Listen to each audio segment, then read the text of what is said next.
디메오 하면 앞에 바가 누구의 아들 이런 뜻이에요. 그러니까 예수님께서 시몬 베드로를 부를 때 뭐로 불렀습니까? 바요나 시모나, 바요나, 요나의 아들 시몬 이렇게 되는 거예요. 바요나, 그러니까 요나의 아들인데 시몬이죠.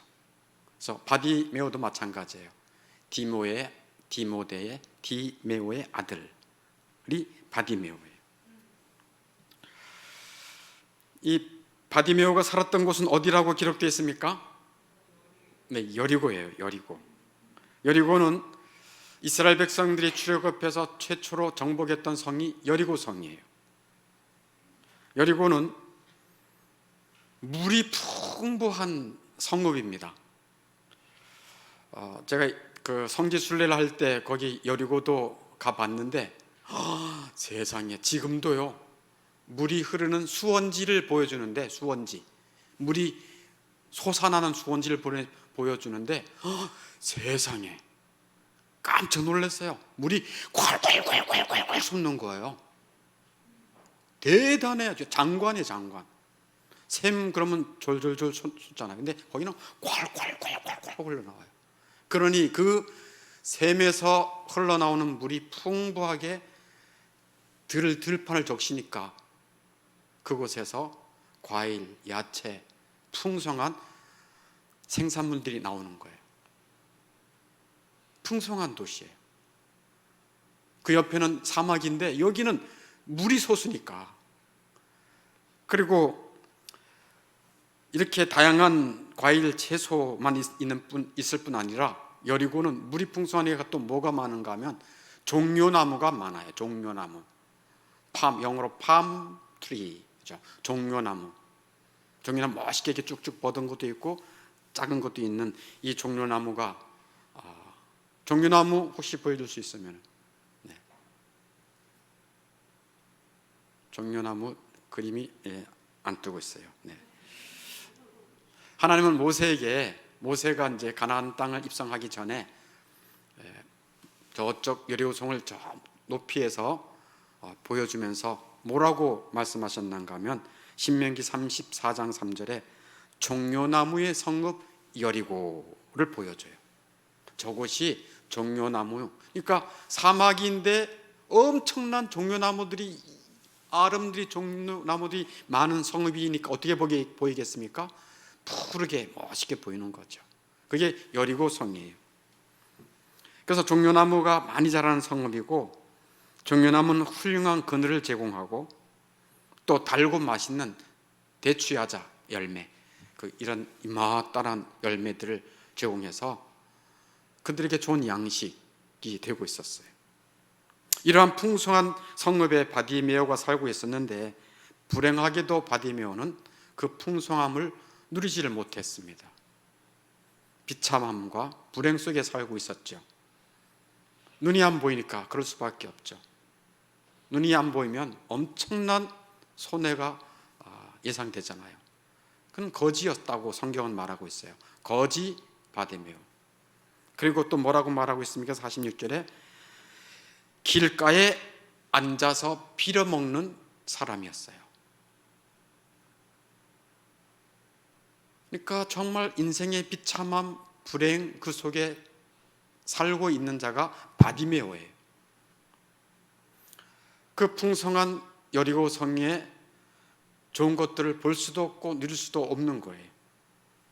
그런데 어느 날 바디메오는 놀라운 소식을 듣습니다. 나사렛 예수가 자기 마을 여리고에 온다는 소식을 들은 거예요. 47절에 그러지요. 나사렛 예수시란 소문을 듣고 아니 이 나사렛이 까물러 칠 뻔한 거예요. 야, 여기 오시다니. 그리고 그 말을 지나가신다 하니 뭐라고 말합니까? 47절에 다윗의 자손 예수여, 다윗의 자손 예수여, 나를 불쌍히 여기소서 하고 소리치는 거예요. 이 바디메오가 왜 이렇게 소리를 쳤을까요? 자신의 불행함에서 벗어나려고? 또 어떤 절박감에? 물론 그런 것도 있었겠죠. 근데 이 바디메오가 이렇게 소리 질러 수 있었던 것은 이미 오래전에 사람들로부터 소문을 들은 거예요. 나사렛 예수에 대한 소문을 들은 거예요.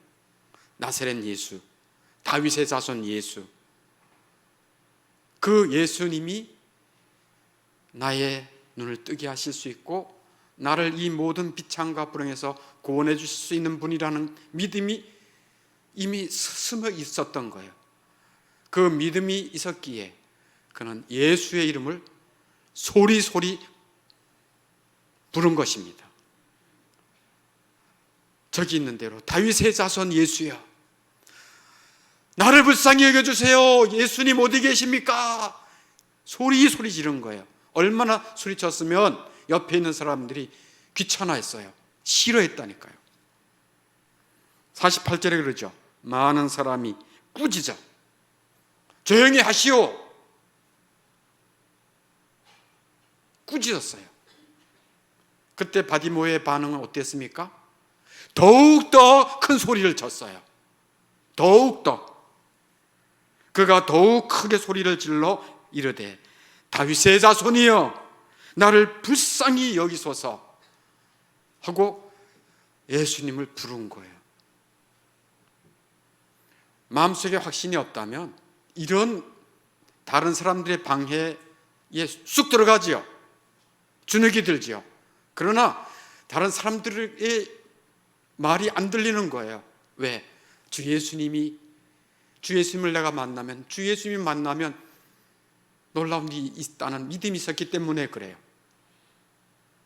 사람들은 정말 잔인하고 이기적이에요. 왜냐하면 이 바디메오가 왜 그렇게 절박한지 관심이 없어. 이 바디메오의 불행과 비참에 대해서 마음이 없어요. 다 자기들이 원하는 것을 얻으려고 예수 앞에 가는 거예요. 시끄럽게 구니까 도리어 짜증나는 거예요. 꾸짖는 거예요. 그런 상황 속에서도 바디메오는 굴하지 않고 더욱 큰 소리를 치는 거예요. 나사렛 예수님이 내가 살고 있는 성읍에 오시다니. 그는 죽을 힘을 다해서 소리를 치고 예수님을 불렀어요. 예수 그리스도께서는 그 소리를 들으셨어요. 그리고 49절에 예수께서 머물러 서서 가시다가 소리를 그렇게 큰 소리로 간절하게 부르는 소리를 듣고 가시던 길에 머물러 서서 뭐라고 말씀하십니까? 그를 부르라. 저렇게 부르는 자가 누구냐? 그를 불러라 하고 말합니다. 맹인 바디메오는 그 부르심에, 주님의 부르심이 얼마나 고마웠겠습니까? 얼마나 소망이 생겼겠습니까? 얼마나 기뻤겠습니까? 그래서 바디메오는 50절에 보니까 겉옷을 내버리고 뛰어 일어나 예수께 나오거늘. 거추장스럽게 겉옷 내버리고 뛰어서 예수님께 가는 거예요. 소리가 어디서 주 예수님의 음성을 들리는 소리를 맹인은 더 잘할까? 시공에 있어서 더 소리는 잘 들릴 거 아니겠습니까? 그러니까 그것을 향해서 뛰어간 거예요. 예수님께서 51절에 말씀하시죠. 내게 무엇을 하여 주기를 원하느냐? 맹인이 뭐라고 말씀합니까? 선생님이여 보기를 원합니다. 맹인이 강구했던 특별한 강구는 보기를 원하는 거였어요. 맹인의 원함은 분명했어요. 보고 싶은 거예요. 볼 수 없는 세상 보고 싶은 거예요. 눈이 띄어지기를 원하는 거예요. 예수님은 맹인의 믿음을 보셨어요. 그래서 52절에 이렇게 말씀하시죠. 같이 한번 읽어볼까요? 예수께서 이르시되 가라, 내 믿음이 너를 구원하였느니라. 아멘. 그 마음속에 있는 믿음을 보신 거예요. 그리고 네 믿음이 너를 구원했다. 그 바디메오의 눈이 열렸어요. 신비한 일이에요. 어떻게 볼 수 없는 눈이 예수님의 말씀 한마디로 눈이 열리느냐.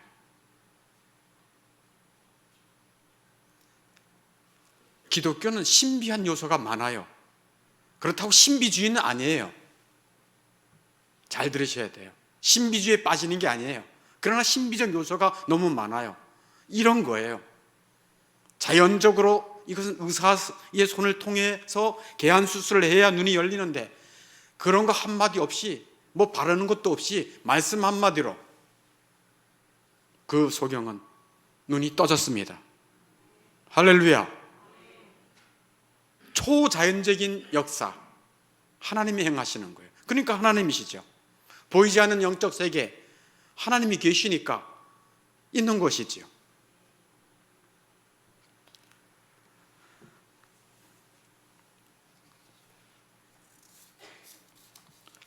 결국 그는 불행과 비참의 맹인에서 구원을 받았어요. 눈이 열린 것이지요. 어둠에서 빛으로 인생이 완전히 바뀌게 된 것입니다. 여기서 끝인가? 그렇지 않지요. 여기서 이제 눈이 열렸으니까 할렐루야 하고 끝나느냐? 그렇진 않아요. 52절 하반절에 보니까 그가 곧 보게 돼요. 그가 곧 보게 돼요. 예수를 길에서 따르니라. 아멘. 고침받은 것으로만 충분하지 않았습니다. 그리스도의 은총을 입은 자들은, 즉 구원의 은혜를 입은 자들은 그리스도를 끝까지 따라갑니다. 왜? 그 은혜가 너무 크니까. 그런 은총을 입은 자들은 주님을 배은망덕할 수가 없어요. 이 세상은 배은망덕이 깔렸어요.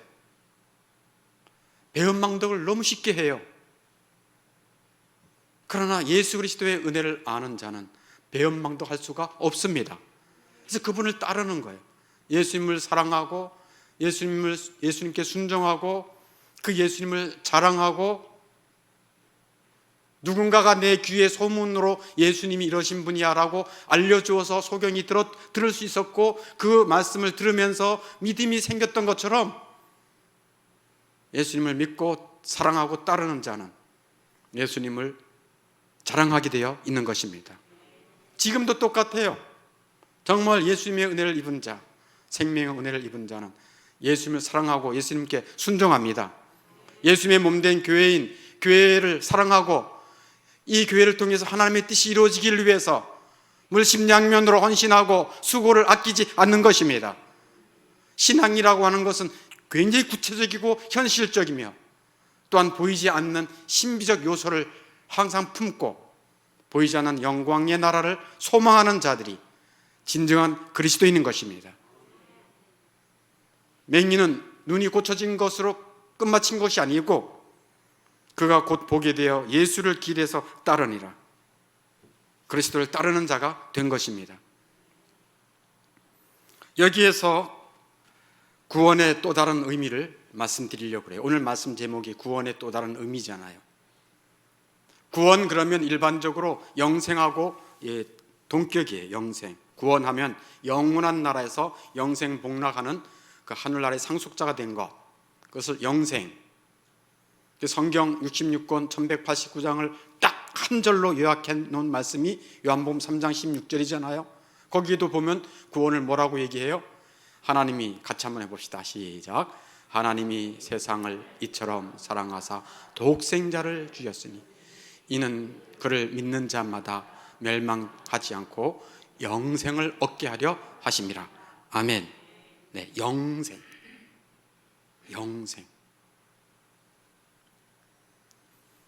영생을 얻는 것은 최고의 복입니다. 왜 그렇다고 말씀드렸죠? 지난번 말씀드렸는데 혹시 기억났어요? 사람에게 있어서 가장 귀한 거는 뭐라 그랬습니까? 물론 건강도 필요하고 돈도 필요하겠지요. 그러나 사람에게 가장 소중한 것은 영혼입니다. 그 영혼이 구원받는 것입니다. 아니, 영혼이 살 그 영생 복락을 얻은 자는 최고의 복을 얻은 거라니까요. 영혼. 그래서 잘 들으세요. 그래서 나사로와 부자 이야기가 있잖아요. 이 땅에서 나사로 거지처럼 살았어요. 빌어먹고 살았어요. 부자는 떵떵거리고 살았어요. 죽은 다음에 많은 조문객들이 오르락내리락 했어요. 세상적으로 보면 누가 잘 산 거예요? 세상적으로 보면 누가 성공한 거예요? 부자지요. 부자니까 자기 자식들에게도 뭐 돈도 물려주고 집도 물려줬겠지요. 그러나 영적으로 보면 나사로는 죽은 후에 영생복락으로 들어갔습니다. 부자는 저 지옥으로 떨어져서 뭐라고 절규했습니까? 아브라함이여, 전 나사로를, 천국에 있는 나사로가 보인 거예요. 내 입술에 물 한 방울이라도 적셔 주소서. 영원히 그 부자는 고통과 절망 속에서 살아가는 존재니, 이 땅에서 혹 인정받지 못하고 혹 가난하게 산다 할지라도 예수의 은혜를 입고 영생을 받은 자가 있다면 그 사람은 영원한 복을 얻은 것입니다. 영원한 복을 이미 얻은 거예요.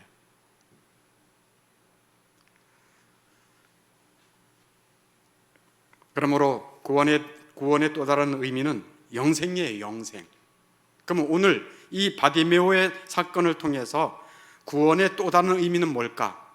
일반적으로는 영생인데 구원의 또 다른 의미는 뭘까? 성경을 하나 찾으면 쉽게 알 것입니다. 사도행전 26장 18절 말씀인데 앞에 뜰 겁니다. 앞에 뜰 거예요. 보세요. 사도행전 26장 18절이에요. 같이 한번 읽어보겠습니다. 26장 18절. 네, 나왔습니다. 같이 읽겠습니다. 시작. 그 눈을 뜨게 하여 어둠에서 빛으로. 됐습니다. 거기까지. 그 눈을 뜨게 하여 어둠에서 빛으로 돌아오게 하는 것이 구원입니다. 눈을 뜨게 해주는 거예요. 무슨 눈이죠? 영적인 눈. 그 눈을 뜨게 해서 어둠 속에 살던 자들이 빛의 자녀로 빛 가운데 살 수 있도록 하는 것이 구원의 또 다른 의미인 것입니다. 구원의 또 다른 의미. 사실 메시아 예수님께서 이 땅에 오시면 이러한 역사, 눈을 뜨게 하는 역사들을 행할 것이다 라고 이사야서에 이미 예언해 놓으셨어요. 이미 하나님이 예언해 놓으셨어요. 이사야, 이것은 다 같이 찾으세요. 이것은 준비 안 했습니다. 이사야 35장 5절 말씀이에요. 한번 찾아보세요.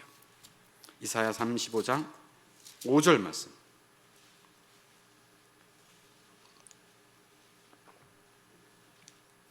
구약성경 1008면에 있습니다. 구약성경 1008면 이사야 35장 5절. 다 찾았으면 같이 읽겠습니다. 그때에 맹인의 눈이 밝을 것이며 못 듣는 사람의 귀가 열릴 것이며.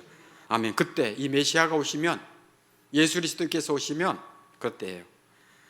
맹인의 눈이 어떻게 된대요? 밝을 것이며. 그래서 예수님이 유독 이 맹인들을 많이 고쳐주셨어요. 소경들을. 이 하나님의 예언의 말씀대로예요. 눈을 열어주시는 거예요. 35장 5절에 그러죠.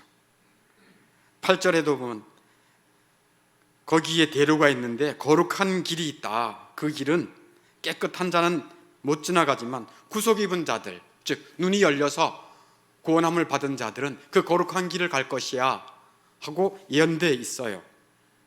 10절에 이사야 35장 10절에 여호와의 속량을 받은 자들은, 이 눈이 뜨여져서 하나님을 알아보고 그리스도를 알아보고 믿는 자들은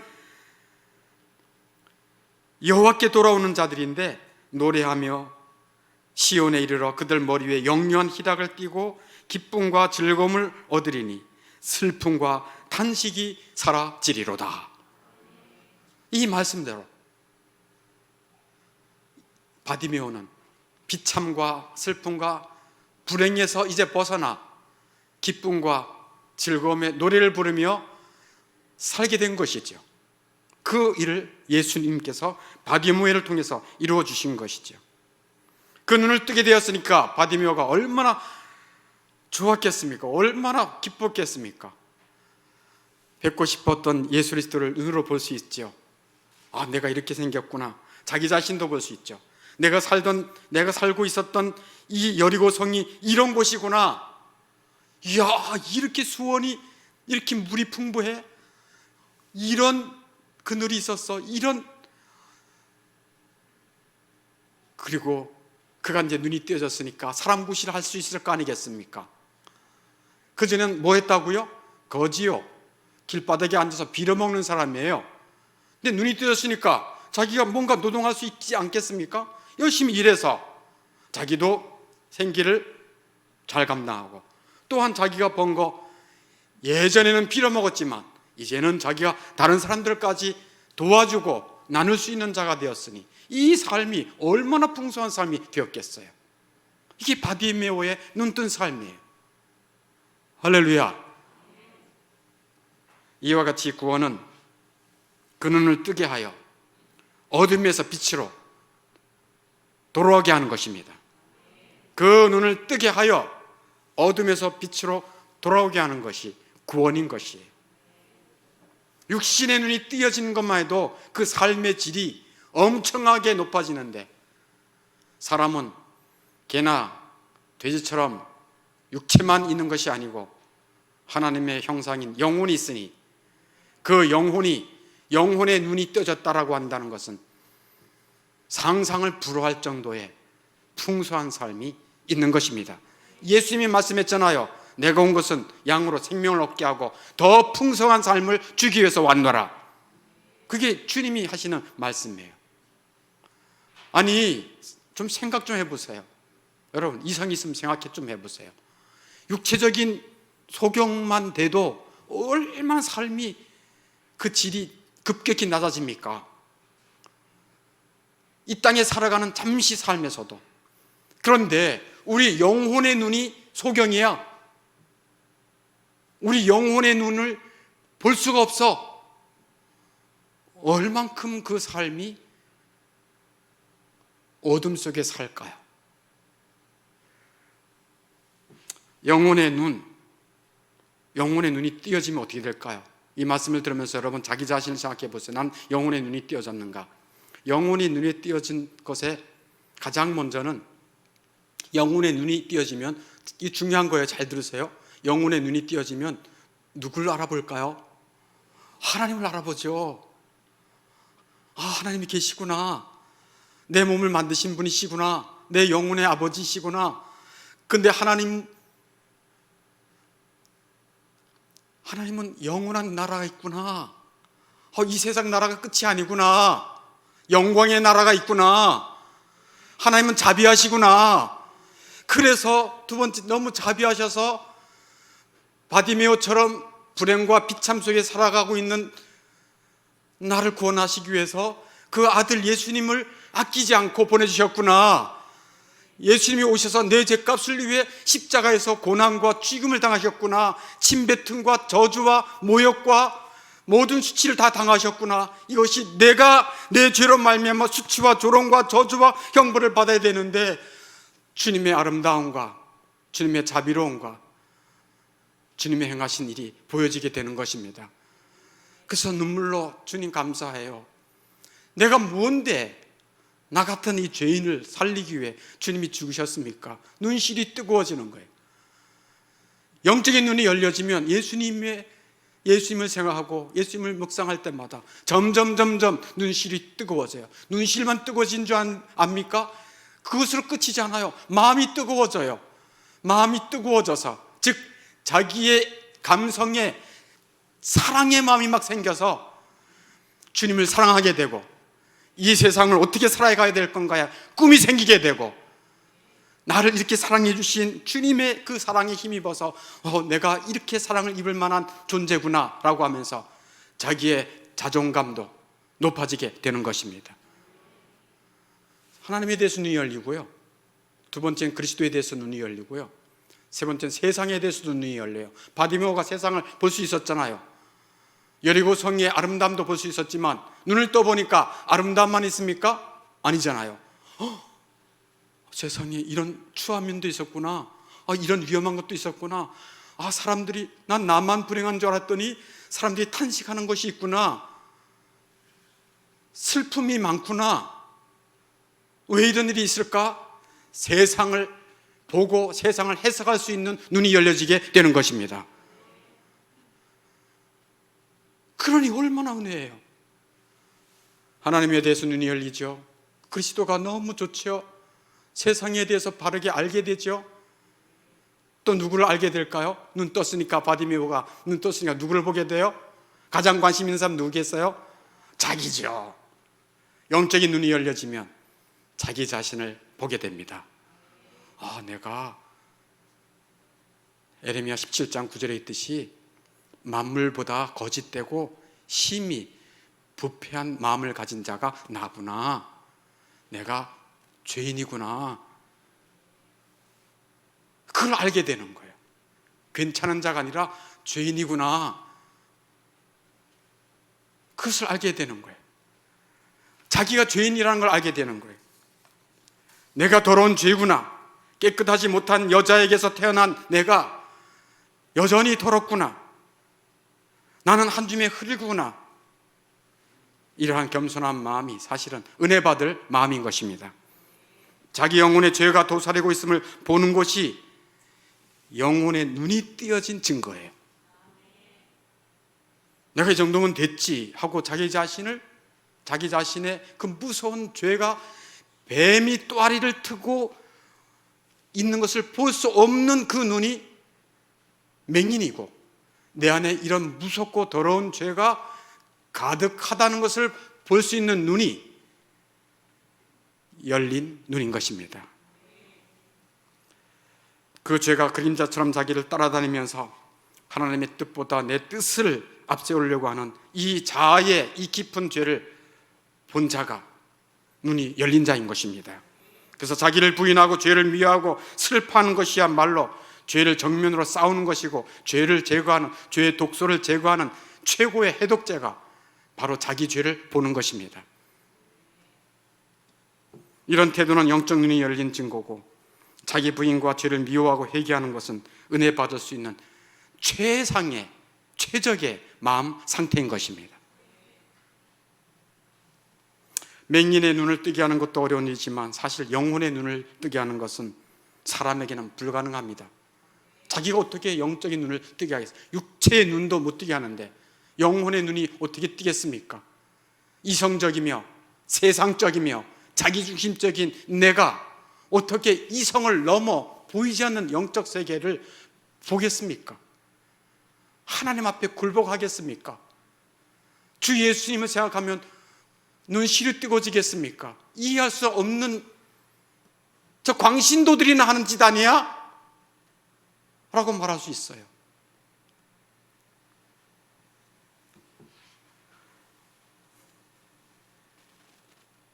여리고 성의 바디메오는 자기 눈을 스스로 뜨게 할 수 없었습니다. 그러나 그가 눈을 뜬 것은 전적인 예수님의 은혜입니다. 전적인 그의 속에 심어주신 믿음인 것입니다. 바디메오는 그리스도에 대한 소문을 듣고 마음속에 믿음이 생겨나기 시작한 거예요. 지금도 하나님의 말씀을 들을 때, 이런 복음의 말씀을 들을 때 하나님께서는 그 심령 속에 빛을 비추셔서 믿음을 주십니다. 그래서 믿게 해주세요.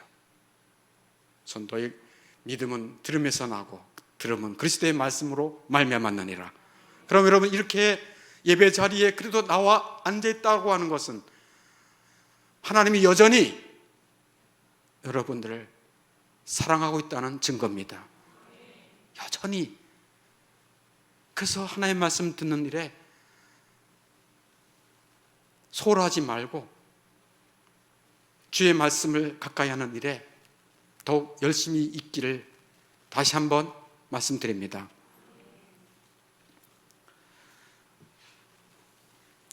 적용을 하고 말씀을 마치려고 그래요. 여러분 가운데 영적 눈이 열려서 어둠에서 빛으로 돌아온, 난 어둠에서 빛으로 돌아왔어 라고 생각하는 사람 있고, 믿는 사람이 있다면은 주님의 말씀에 그런 말씀 있죠. 에베소 5장 8절에 너희가 어둠이더니 이제 빛의 자녀가 되었구나. 그러면 이제 빛의 자녀들처럼 행하라 하고 말씀하시죠. 빛의 자녀들처럼 행하는 게 뭘까? 이 바디메오 사건 속에서 찾아보면 어떤 것이 빛의 자녀들처럼 행하는 것이겠습니까? 나는 이제 눈 떠졌으니까 끝, 할렐루야, 내가 혼자 이제 잘 살아야지가 아니라 그 눈을 뜨게 해서 어둠에서 빛으로 돌아온 자는 누구를 따릅니까? 예수를 따르는 거예요. 예수님을 사랑하고 예수님의 말씀을 순종하고 예수님을 자랑하고, 신약 성경으로 말하면 주님을 사랑하고 주님께 순종하며 주님이 나의 주인이시니까, 그래서 하나님의 음성이 들리는 거예요. 아까 제가 시편 45편 말씀했죠. 그는 너의 주인이시야. 하나님이 말씀하는 거예요. 그는 너의 주인이시야. 너는 그를 경배할지어다 하고 하나님이 말씀하시는 거예요. 저는 이 말씀을 드릴 때마다 소름이 끼쳐요. 이게 하나님의 마음이구나.